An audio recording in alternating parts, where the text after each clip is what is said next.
Can you make a whole video about just a running cap? Is that overkill? Hey, I'm Braden with REI. It's one of the most difficult questions each and every one of us faces every day. What should I wear? Well, I'm zero help when it comes to fashion, but I do know a thing or two about running clothes. So today, we're going to talk about what to wear running. I'm going to cover what I wear for runs in the winter, how I dress for rainy runs, what I wear on warm days, and we're going to talk a little bit about fabrics and do a little demonstration to see what the differences are. The right clothes for your run will depend on a few different things, like the temperature, the weather conditions, and even just a lot of your personal preference. This is my base outfit. It's what I wear on the vast majority of my runs. I've got a synthetic running t-shirt and shorts, wool socks, and a brimmed cap. And as a side note, I am a huge fan of running caps, and this one in particular. I love that they keep the sun and the rain out of your eyes, and here in Seattle where the weather is never just one thing, that's super useful. I can tuck my hair into it so I don't have to deal with ponytails. I can pop the brim up and out of the way when I don't need it. Just a huge fan of running caps, and I recommend you find a good one for yourself. I've been running with this cap for as long as I've been running, which might be too long. That's my base outfit, but when it gets really cold, I'll swap out my t-shirt for a long sleeve wool shirt, and I'll throw some windbreaking pants over my shorts. I'm not a huge fan of running in tights, but I will wear them when it gets really cold because they are warmer than my pants and shorts combo. I also have a lightweight softshell running jacket that I'll throw on just to cut the chill, and if I'm not using it, I'll throw it in my pack or wrap it around my waist. That's usually enough insulation for me, but everybody's different, and a lot of people will bring an extra layer, like maybe an insulated vest, just to add some more warmth. I also like to bring a thin pair of wool gloves and a neck gaiter, again just to cut the chill a little bit. And my shirt has a hood, so I'll throw that on, but if it didn't have a hood, I'd bring a nice warm cap, something to cover my ears. This is pretty much my cold weather and my wet weather running kit, but if it's really raining out, I might switch out my soft shell for a waterproof hard shell. But it would really have to be raining like cats and dogs for it to be worth it for me. If we were talking about what to wear on a hike, I would switch out my soft shell for a hard shell at the first sign of rain.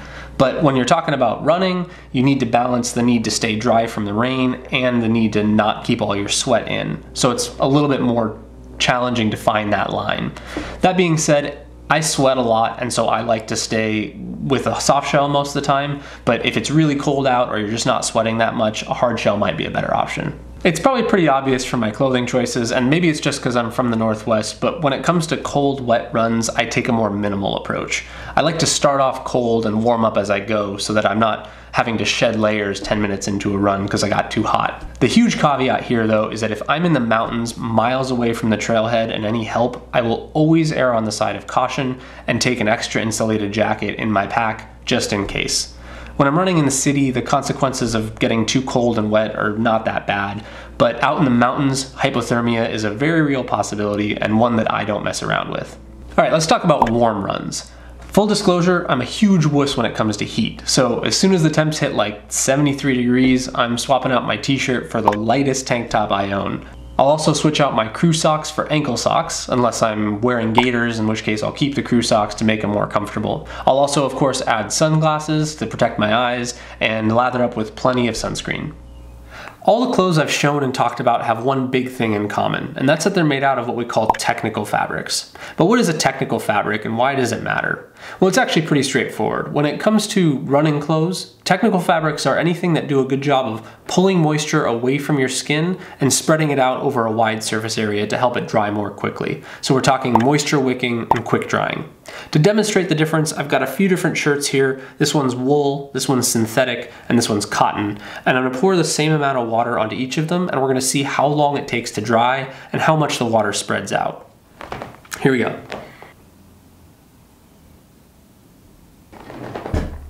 So as you can see already, the synthetic one is spreading out really quickly. The cotton is pretty much just sunk down in. The wool is still getting ready to soak it up. Wool is a little bit different. So the way wool works is it actually pulls moisture in toward the core of the fiber. And what that means for you is that the outside of the fiber, the part that's actually against your skin, is gonna end up feeling a lot drier than like a cotton would. Wool is also kind of cool because it's naturally antimicrobial, which means that it won't stink as much or as quickly as a synthetic will.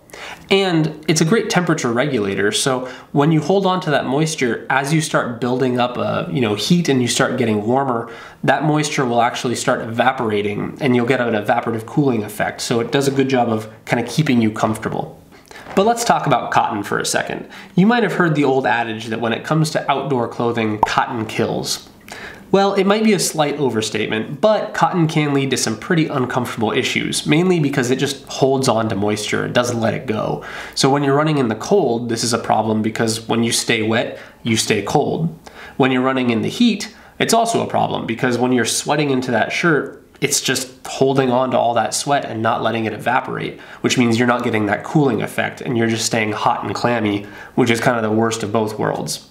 Having wet clothes can also lead to a lot more friction, which means blisters, which is why it's especially important not to wear cotton socks when you're running, pretty much ever. Synthetics or wools are always a better option. You might get away with wearing a cotton t-shirt if you're just running through the city for a short run or not working up much of a sweat or it's a very mild day. But once you start running in technical fabrics, you will notice the difference, and I don't think you're going to want to go back.